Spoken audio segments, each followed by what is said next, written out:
Okay, I've got my JKU front sway bar quick disconnect for when I go off-roading. I don't got to take these out.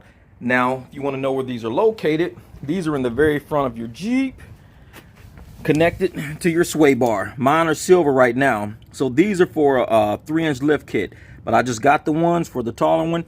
So I'm going to take out this bolt here by locking this bolt down. There's a nut that goes through. I'm going to lock this down back here. Then I'm going to unscrew this one, get the top off. I'm going to do the same at the bottom right there. These things should pop right off. Now for my kit, I'm going to use 19 millimeters or 3/4. Either one works. They're both just about the same size. So you can see that fits in there for the 3/4. It also fits in there for the 19. Here we go, the 19. So I can use either one. I'm going to need both of them because I got a lock on the front and lock on the back. So get you 2 crescent wrenches and let's get to work.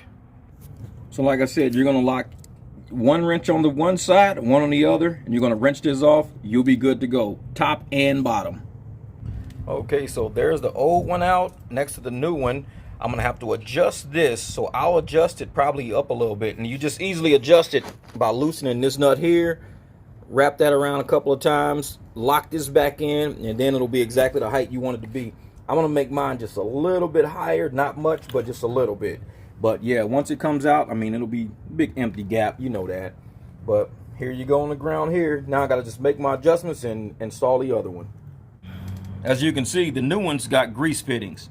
So after I install them, I'm going to make sure these are aimed forward so my grease gun can hit them.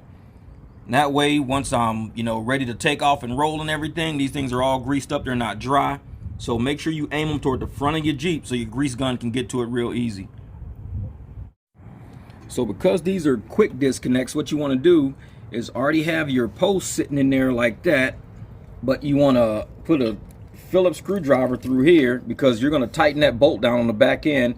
Have your little retaining ring, little buffer piece right here on the side that the actual sway bar link is going to. So I'm going to tighten that side down. I'm going to hold this screwdriver so as I'm tightening this thing doesn't keep twisting the whole time. It's pretty easy to do. Okay, so once you're done tightening it up, you want to make sure your hole is at the top facing straight down because that's where you're going to drop your pin into. So now I got the top on, I'm going to slide the bottom on, then I'm going to make sure I adjust everything. And make sure on the passenger side, you have the flat edge right there. You don't have the tapered. You see that one right there is tapered at the top. But on the passenger side only, you have to have this flat edge because you've got this bar right here that connects all your your steering dampener and everything. You got this little bracket. So therefore, if you had the tapering in at the bottom, you're not going to be able to slide that sway bar link in there. It has to have the flat edge like that. And there we go, all installed.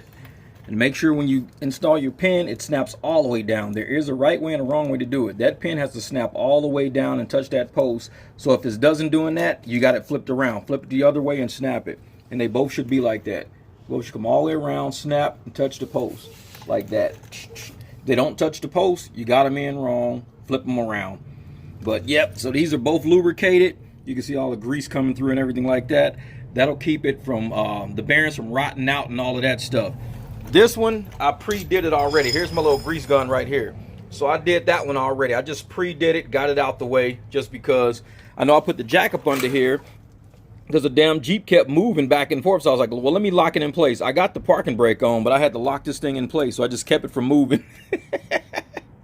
So when you go off-road and you want to get that front end to articulate a little bit much, now you can go up under here.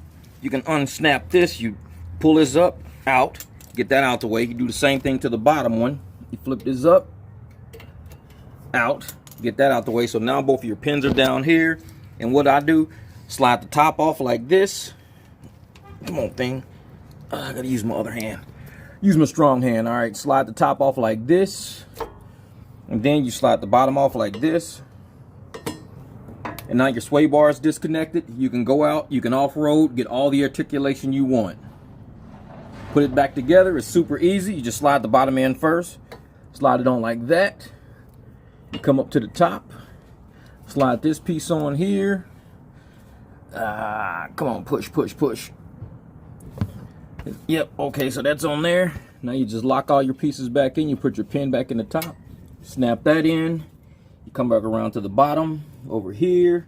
I hope I'm getting it with the camera because I'm not really holding it right. All right, snap this back down in here. Come on, thing. Push it down. There you go. So now your sway bar links are back in. You ready to head back on the city streets now. You can get off the desert.